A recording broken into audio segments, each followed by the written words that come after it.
पे उठा के रखा था, जब मैं यहाँ से एंट्री कर रहा था तब का स्क्रीनशॉट्स है ये। एक बार देख लीजिए, मैंने जब एंट्री किया था बिल्कुल यहाँ पर देखिए तब का स्क्रीनशॉट है ये। ठीक है, टाइम भी देख लीजिए, यहाँ पर 9:29 है। यहाँ पर फिर यहाँ पर वॉल्यूम, ये जो हम लोग देखते हैं डेटा को, डेटा चार्ट में देखिए इतना सारा सेलिंग है। फिर देखिए काम जब चलना शुरू हो गया तो टारगेट मिलना शुरू हो गया, फिर एकदम टारगेट हम लोग को बहुत अच्छे आसानी से मिल गया, यहाँ पर भी टारगेट मिल गया।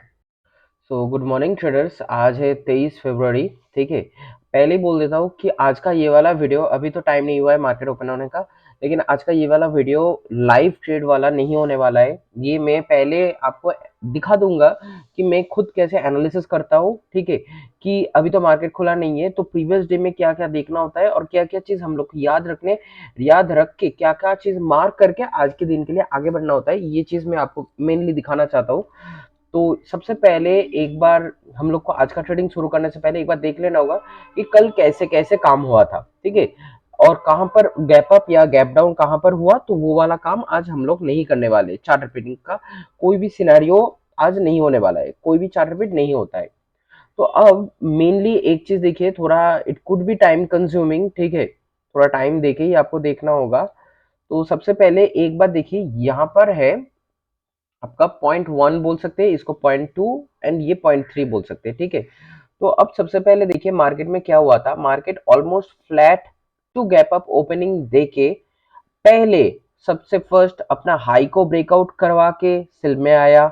दूसरा सेल, मतलब ये जो लो का ब्रेकडाउन होके सेल करके ऊपर गया 0.5 पॉइंट्स का जोन तक। ठीक है, तो तीनों तरीके से काम हो चुका है। अब देखिए, याद रखिएगा कि अगर आज सेम टू सेम अगर पहले ही गैप, मतलब पहले ही अगर ये वाला हाई का ब्रेकआउट देके सेल करवाने का कोशिश करें तो हम लोग काम नहीं करने वाले। ये पूरा जो कुछ भी सिनेरियो बता रहा हूं ना आपको, वो सब कुछ flat to gap up opening या फिर फ्लैट ओपनिंग का बारे में बता रहा हूं। ये भी कोई भी गैप अप या गैप डाउन या फिर massive gap up massive gap down, ऐसा वो कोई भी सिनेरियो का अभी मैं बात नहीं कर रहा हूं। ये जो भी है फ्लैट ओपनिंग का बात हो रहा है। ठीक है, तो अगर पहले सोचिए कि अभी अगर पहले लो का ब्रेकडाउन करवा दिया आज का मार्केट, तो लो का ब्रेकडाउन करवा के बाई करवाया, तो यहाँ पर भी तो है लो का ब्रेकडाउन होके बाई है। लेकिन अगर पहले यहाँ पर दूसरा बार में दूसरा टाइम में यहाँ पर लो का ब्रेकडाउन है, लेकिन अभी अगर आज पहले अगर लो का ब्रेकडाउन करवा के थोड़ा बहुत बाई में जाने का कोशिश किया तो काम करेंगे। अगर आज यहाँ पर देखिए पहले फर्स्ट टाइम में हाई का ब्रेकआउट होके सेल में आया है। अभी अगर सोचिए कि पहले लो का ब्रेकडाउन हुआ लेकिन उधर हम लोग को काम नहीं मिला किसी कॉन्सेप्ट या फिर कोई लॉजिक कंफर्मेशन के बदौलत, तो सेकंड टाइम में सोचिए कि हाई का ब्रेकआउट करवाने गया मार्केट। ठीक है, सेकंड टाइम में तो ये वाला हाई का ब्रेकआउट में भी हम लोग सेल करेंगे। तब ये वाला चीज हम लोग चार्ट रिपेयरिंग का अंडर नहीं फेंकेंगे इसको, क्योंकि देखिए पहले हाई का ब्रेकआउट है, दूसरा मतलब दूसरा बार में लो का ब्रेकडाउन होके बाई है, तो इसीलिए ऐसा नहीं होगा। और तीसरा चीज भी देख लीजिए, 100 50 और 100 का एक अच्छा खासा सेलिंग है ना, इधर से अच्छा खासा सेल आया है। ये कब आया है? ये 100 50 और 100 पहले ही नहीं आया है। ये कब आया? पहले लो का ब्रेकडाउन करवाया, फिर ऊपर गया, फिर सेल आया। यही चीज अगर एकदम मोस्ट टू मोस्ट एकदम पहले ही अगर हम लोग को मिल गया तो फिर काम हो सकता है। ठीक है, तो अगर आपको यहाँ पर मैं जो कुछ भी बोला, आपको अगर ठीक से कुछ भी चीज समझ में नहीं आया है, कंफ्यूजन रह गया है, तो प्लीज इसको रिपीट प्लेबैक करके 3 4 बार इसको प्लेबैक करके देखिए। I can guarantee that you will understand it. ठीक है, थोड़ा टाइम लग सकता है इसको समझने के लिए। ये बहुत इजी कॉन्सेप्ट है लेकिन डिफिकल्ट। एक बार अगर समझ गए तो बहुत इजी चीज है। कहां कहां से चार्ट रिपीट नहीं होने वाला है, ये चीज हम लोग को सबसे पहले पता होना होता है। और तो इधर का काम हो गया, तो ये वाला क्लोजिंग प्राइस का लेवल को डिलीट कर दिया अब। ठीक है, तो यहाँ पर सबसे पहले अब देखना होगा कहां कहां एसएल अवेलेबल है। तो मार्केट इधर से नीचे आया फिर ऊपर गया, तो रिट्रेसमेंट डन है। बोला ऑलरेडी कि 100 50 और 100 में इतना बड़ा मैसिव सेल मोमेंटम आया था, तो इधर कुछ भी एसएल नहीं है। अब इधर से बिल्कुल इधर से आप कैलकुलेट कर रहे हैं। देखिए मैं ये वाला एसएल को यहां से क्यों नहीं कैलकुलेट कर रहा, क्योंकि यहां से क्यों, एक सोचिए कि एक पहाड़ गिरता कहां से, ऊपर से गिरना चालू हो गया या फिर जहां से गिरना शुरू हुआ। तो कौन सा सिनेरियो आ रहा है? इधर इधर से गिरना चालू हुआ, तो इधर से जब तक मार्केट गिरा तो कोई भी रिट्रेसमेंट है क्या? देख लेते हैं कोई भी, हाँ हो गया रिट्रेसमेंट, इधर डन है रिट्रेसमेंट।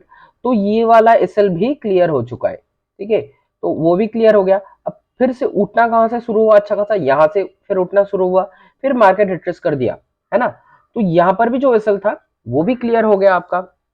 फिर मार्केट ऐसा क्रिंच मोमेंटम में मूव करने लगा, और हर एक तरीके से यहाँ पर देखिए, अप मूव डाउन ये वाला SL clear, up move down ये वाला एसएल क्लियर, फिर अप डाउन ये वाला एसएल क्लियर।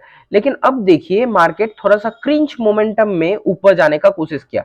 इस चीज को एक प्रॉपर ना, इसको कैसे आपको समझाऊं, रुकिए एक सेकेंड, कौन सा वाला लगता है इसमें, पैरेलल चैनल, फिर फ्लैट टू टॉप बॉटम, कौन सा वाला, शायद पैरेलल ही होगा। अब देखिए यहाँ पर ये वाला एक मूवमेंट है, तो इसको अब हम लोग पकड़ेंगे 100, ठीक है, ये है चीज पूरा का पूरा 100। तो अब इसका पूरा का पूरा रिट्रेसमेंट आएगा, फिर कुछ हो सकता है। तो अगर ये वाला रिट्रेस हुआ तो यहाँ पर भी जो एसएल है वो भी क्लियर माना जाएगा।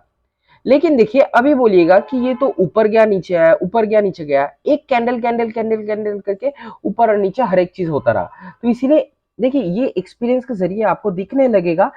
ऐसे में आपको समझा नहीं सकता कि मैं बार बार तो बोल ही देता हूँ कि मैं कोई टीचर नहीं हूँ, मेरे को उतना सिखाना नहीं आता है। मेरे को जो आता है मैं बस उतना ही मदद कर रहा हूँ आप लोग का, ठीक है, वो भी बिल्कुल फ्री में मदद कर रहा हूँ, बस जो भी मेरे को आता है। तो इसीलिए इसको एक्सपीरियंस के जरिए पकड़ना होता है। तो अभी यहाँ पर एक एसएल मेरे को दिख रहा है, ये एक्सपीरियंस के जरिए मैं देख चुका हूँ, यहाँ पर एसएल है एक अवेलेबल, तो कम डन है। अब देखिए यहाँ से एक स्मूथ मूवमेंट है, कोई, मैं हमेशा बार बार मेंशन करता हूँ कि हम लोग को स्मूथ मूवमेंट चाहिए। एक दिन आया था, मैंने यहाँ पर कहीं दिखाया था, यहाँ पर शायद नहीं, कौन सा वाला, ये वाला नहीं, 20 तारीख, अरे ये वाला हाँ सॉरी, ये वाला मूवमेंट आपको दिखाया था कि इधर से देखिए 100 नीचे आया, अब ऊपर गया है। हम लोग को पूरा का पूरा पूरा मतलब पूरा कैंडल वाइज कैंडल नीचे आना चाहिए होता है इसका लो तक, फिर ऊपर जाके 50 का जोन तक आना होता है, फिर हम लोग सेल के लिए पकड़ते। यहाँ से एक्सपीरियंस के जरिए मेरे को पता है कि यहाँ पर ही बाइंग मूवमेंट आ चुका है, एक रिट्रेसमेंट, तब यहाँ से सेल को पकड़ा जा सकता है। लेकिन ये ऐसा क्रिंच मोमेंटम को हम लोग पकड़ेंगे नहीं, और मेरा भी जो सर है वो भी ऐसा मूवमेंट को फॉलो नहीं करते, वो भी सेफ प्ले करने का कोशिश करते हैं हमेशा, ठीक है। तो यहाँ से फिर एक हाई का ब्रेकआउट होने के बाद मेरे सर ने यहाँ से सेल करके पैसा बनाया था, वो कोई चीज नहीं है। लेकिन अब देखिए यहाँ से हम लोग क्रिंच मोमेंटम को कभी एक्सेप्ट ही नहीं करते, उसको इग्नोर करते, सिंपल चीज है। तो इसीलिए यहाँ पर देखिए सिंपल क्या है कि मार्केट स्मूथली ऊपर गया नीचे आया। अब देखिए यहाँ से बार बार स्मूथली ऊपर गया रिट्रेस किया, तो यहाँ पर ऐसा क्लियर है। लेकिन ये वाला जो मूव है ना, ये क्रिंच मूवमेंट में ऊपर नीचे किया है, तो ये एक्सपीरियंस के लिए यहाँ पर एसएल पड़ा हुआ है, ठीक है। और इसको डिटेक्ट जब कर लिया तो फिर यहाँ पर हम लोग एक लाइन ड्रॉ कर देंगे, क्लोजिंग प्राइस को फिर ड्रॉ कर लेंगे। हो गया क्लोजिंग प्राइस ड्रॉ, हाँ हो गया। तो अब देखना है कि यहाँ पर अब कैसा सिनेरियो होता है, मार्केट फ्लैट देता है तो क्या क्या चार्ट रिपीटिंग का सिनेरियो आपको बता दिया, वो सब कुछ आज नहीं होने वाला है। तो ऐसा समझ, सब कुछ दिमाग में याद करके कल जो कुछ भी हो गया था उस तरीके से आज काम नहीं करना है। पहला बार में क्या हुआ था, दूसरा बार में क्या हुआ था, ये चीज पूरा का पूरा दिमाग पे घुसा के मैं अभी बैठ रहा हूँ काम पे। अभी देखिए मैं अभी वीडियो को बंद कर दूंगा, पूरा का पूरा काम हो जाने के बाद फिर मैं पोस्ट मार्केट एनालिसिस वाला वीडियो लाके इसके ऊपर जोड़ दूंगा। आज मैं लाइव ट्रेड नहीं कर रहा, क्योंकि लाइव ट्रेड करने से होता क्या है बोले तो मेरे को भी अपना पैसा बनाना होता है, तो लाइव ट्रेड करने से मुश्किल हो जाता है कि साइकोलॉजी बहुत प्रेशर आता है, एक कैसा एक प्रेशर फील होता है मेरे से, तो मेरे को उतना टेंशन लगता है थोड़ा बहुत, तो इसीलिए लाइव ट्रेड नहीं कर रहा भाई। मैं दिखा दिया क्या हो सकता है, तो इसके बाद पोस्ट मार्केट एनालिसिस का वीडियो सिर्फ जोड़ दूंगा। अभी यहाँ पर क्या सिनेरियो हो गया, एक बार झट से आपको दिखा देता हूँ। तो काम हो गया हम लोग का, 70 पॉइंट का प्रॉफिट बुक कर लिया 60 के रिस्क के अगेंस्ट, ठीक है। इधर भी देख सकते हैं बिल्कुल प्रॉफिट बुक कर लिया है। और एक चीज देखिए, बिल्कुल जहां तक प्रॉफिट बुक किया फिर ही मार्केट में एक बाइंग मूव आ गया, फिर ठीक जहां तक प्रॉफिट बुक किया फिर से एक अच्छा खासा सेलिंग मूव आ गया। यहाँ से फिर एक बार दूसरा बार एक फर्स्ट एसलेंटिंग मूव हम लोग ने पकड़ लिया ऑलरेडी। अब ये वाला जो मूव आ रहा है ये है सेकंड एसलेंटिंग मूव, ये मैं बस एक्सपेरिमेंटल पर्पस के लिए लगा के रखा हूँ। लेकिन यहाँ पर कुछ भी पैसा नहीं लगाया, यहाँ पर 40 पॉइंट था, यहाँ पर 35 पॉइंट था, ठीक है। तो अब देखिए, तो मार्केट का तो सिनेरियो आपको पूरा का पूरा बता दिया। तो ये मैंने क्या चीज़ ड्रॉ करके रखा था। प्रीवियस डे का जो भी सिनेरियो हुआ था ना, इधर देखिए याद से, फर्स्ट में हाई ब्रेकआउट, सेकंड में लो ब्रेकडाउन। देखिए फर्स्ट में हाई ब्रेकआउट, सेकंड में लो ब्रेकडाउन होके फिर से बाई, फर्स्ट वाला हाई का ब्रेकआउट होके फिर से सेल आया था, और थर्ड में सेल 100 नीचे आया, 50 ऊपर गया, फिर से 100 नीचे आया। तो ऐसा 100 50 100 का पूरा चीज ड्रॉ करके रखा था। लेकिन मार्केट आज क्या ही कर दिया, मार्केट पूरा का पूरा करेक्टली गैप अप ओपनिंग कर दिया 150 पॉइंट का। तो प्रॉपर गैप अप आया, कोई फ्लैट फ्लैट का कोई सीन ही नहीं रहा। तो अच्छा खासा जब गैप अप आ गया तो इसीलिए बिल्कुल रेडी रह गए। मैंने देखा कि चलो शायद मार्केट यहाँ तक आ रहा है। तो अब देखिए मार्केट में यहाँ तक जब आया तब आप एक क्वेश्चन कर सकते हैं कि यहाँ से तब तो एक फिब ड्रॉ कर लीजिए, तो यहाँ पर 0.5 पॉइंट्स का जोन पर आ गया है, यहाँ से तो बाइंग कर सकते हैं। नहीं भाई, यहाँ से बाइंग नहीं करना है। क्यों बोलिए तो पहला बात देखिए, क्लोजिंग प्राइस से ना, closing price act as a support and resistance, याद रखिएगा, ठीक है।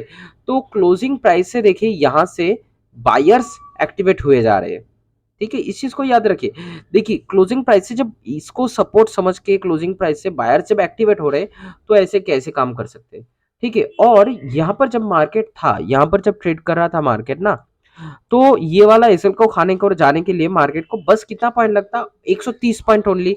तो मार्केट बहुत आसानी से यहाँ से डायरेक्टली इसको खाने के लिए जा सकता है। मार्केट इधर भी जिसने सेल करके रखा है इसको भी खाने के लिए जा सकता है। तो दो तीन साइड में एसएल पेंडिंग हो रहा है, तो यहाँ पर कंफ्यूजन का क्रिएशन है। तो इसीलिए यहाँ पर बिल्कुल भी काम नहीं करना है और हॉल्ट हो गए, ठीक है। तो यहाँ पर मार्केट ये वाला एसएल को पार्शियल हिट किया, डायरेक्टली हिट नहीं किया। तो अब क्या बाकी चीज रह गया, तो मार्केट नीचे आया फिर ऊपर जा रहा था। अब जब ऊपर जा रहा था तब हम लोग को दो चीज दिख रहा था। इधर से देखिए कि हम लोग को दिखा कि एक 150 और 100 तो आ रहा है। तो जब यहाँ पर था तो मेरे को लगा कि चलो 150 और 100 में सेल करके या क्लोजिंग प्राइस तक पैसा बना लेंगे। लेकिन वो भी मार्केट ने नहीं दिया। वो क्या क्या, इधर से ध्यान से देखिए, 0.7 का लास्ट रिट्रेसमेंट एरिया को ब्रेक आउट करके बाहर निकल गया। तो ये वाला 150 और 100 का सेटअप टूट गया हम लोग का। तो वो जब टूट गया तब ठहरे रह गए कि चलो अब हाई ब्रेकआउट वाला सेटअप आने दो। तो यहाँ पर देखिए मार्केट ने क्या सिनेरियो बनाया, इधर से बिल्कुल इधर से एक प्रॉपरली हाई ब्रेकआउट सेटअप इधर से दिया, ठीक है, ये वाला कैंडल पे 923 का। लेकिन ये वाला कैंडल का साइकोलॉजी को अच्छे से समझिए। हाई का तो थोड़ा छोटा मोटा ब्रेकआउट दिया, जब जब बल्कि यहाँ पर देखिए क्लोजिंग प्राइस से बायर से एक्टिवेटेड है, 47,000 साइकोलॉजिकल लेवल का भी ब्रेकआउट है तो भी बायर से एक्टिवेटेड है। हाई का भी ब्रेकआउट होके जो ऑर्डर लगा, मतलब जो मार्केट ऑर्डर लगा के या फिर लिमिट लगा के जो भी ट्रेड करते रहते हैं, तो उनका भी ऑर्डर एग्जीक्यूट हो गया होगा बाय के लिए। तो अब देखिए जब इतना तरीके से बायर्स का एसएल अवेलेबल है, तब हम लोग का तीनों क्वेश्चंस का आंसर हम लोग को मीट हो गया कि किसको खाने के लिए जा रहे हैं। जब खाने के लिए जा रहे हैं तो कौन एक्टिव हो रहा है और कौन सा सेटअप में जा रहे हैं। क्लीन कट का आंसर है कि ये यहाँ पर देखिए क्लोजिंग प्राइस से बायर्स एक्टिवेटेड है, 47,000 से बायर्स है, इधर हाई का ब्रेकआउट में बायर्स है, और सेटअप कौन सा है, 150 और 100 में हाई का ब्रेकआउट सेटअप है। और जब जा रहे हैं तो कौन एक्टिवेट हो रहा है, इधर से इतना सारा आपका बायर्स एक्टिवेट हो गए। तो तीनों क्वेश्चंस का आंसर हम लोग को मिल गया क्लीन कट, ठीक है। तो अब देखिए बिल्कुल यहाँ पर तो पोजीशन बनाया जा सकता था बिल्कुल ये वाला कैंडल में, है ना, 924 का। तो 924 का कैंडल में क्यों एंट्री नहीं बना उसको एक बार देख लेंगे। 924 का कैंडल ऑप्शन में देखिए, ऑप्शन में यहां पर बोलिए क्या बिल्कुल सही था। कैंडल का साइकोलॉजी को थोड़ा ध्यान से देखिए। कैंडल का साइकोलॉजी क्या अच्छा था, बिल्कुल भी अच्छा नहीं था। ऊपर से यहां से सेलर्स का पुश है, ये क्या हुआ है, यहाँ पर ऑप्शन बाइंग है। तो अब बोलिएगा कि सर तब तो यहाँ पर भी आपका सेटअप नहीं मिल रहा है, तब यहाँ पर काम आप क्यों किए कि यहाँ से देखिए 100 50 और 100 को जब ड्रॉ कर रहे हैं तो 0.7 का तो लेवल टूट चुका है ना। तो तीनों जगह से हम लोग को सेटअप चाहिए होता है। जब यहाँ पर भी सेटअप टूट चुका है तो यहाँ पर भी लो का ब्रेकडाउन आना चाहिए। एकदम करेक्ट चीज पकड़े आप, ठीक है, एकदम करेक्ट चीज। यहां से देखिए लो का ब्रेकडाउन थोड़ा छोटा मोटा करके आया है, ठीक है। फिर यहाँ पर हम लोग को एंट्री जब मिल ही रहा था, तो यहाँ पर कैंडल का साइकोलॉजी एकदम घटिया है, एकदम बकवास है। ऊपर से सेलर्स का पुश है 924 का कैंडल पे, इधर से भी देखिए 924 का कैंडल पे नीचे से बायर्स का पुश है, तो एकदम भी अच्छा साइकोलॉजी नहीं है। तो एकदम एंट्री यहाँ पर नहीं की, जबकि यहाँ पर अपना इंक्रीजिंग वॉल्यूम का सेटअप था। तो टैर गए।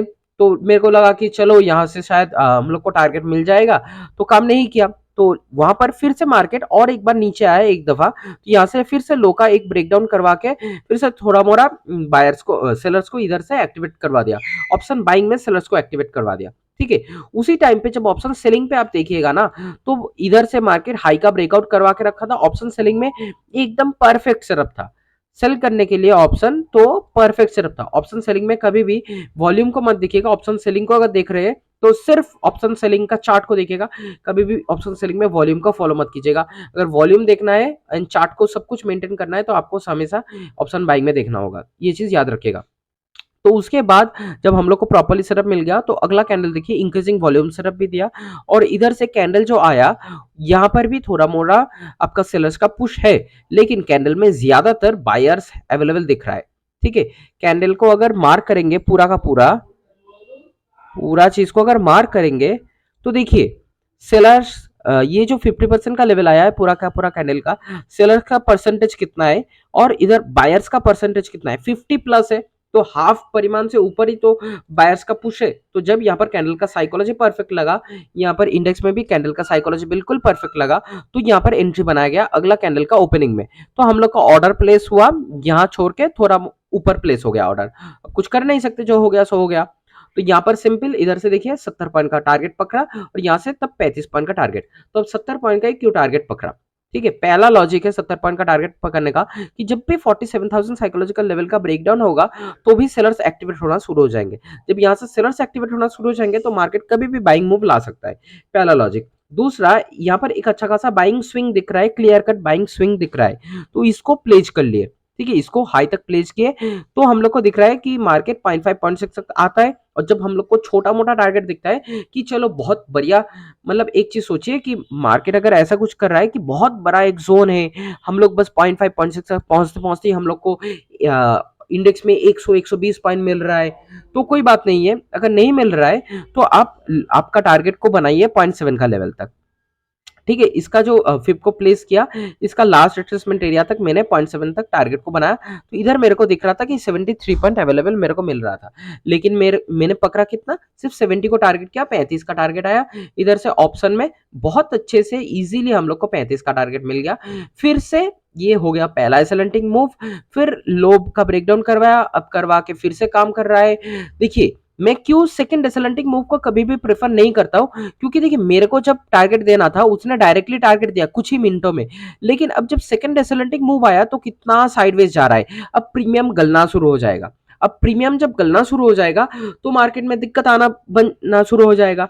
तो इतना दिक्कत के अंडर में क्यों रहना है, सेकंड एसलेंटिंग मूव क्यों पकड़ना है, जब आपको पहला फर्स्ट एसलेंटिंग मूव मिल गया है, पैसा कमा लिया है, जाओ घर जाके एंजॉय करो, मौज मनाओ, और क्या चीज है, फिर से पैसा कमाना है, बार बार एसलेंटिंग करना है, काहे भाई।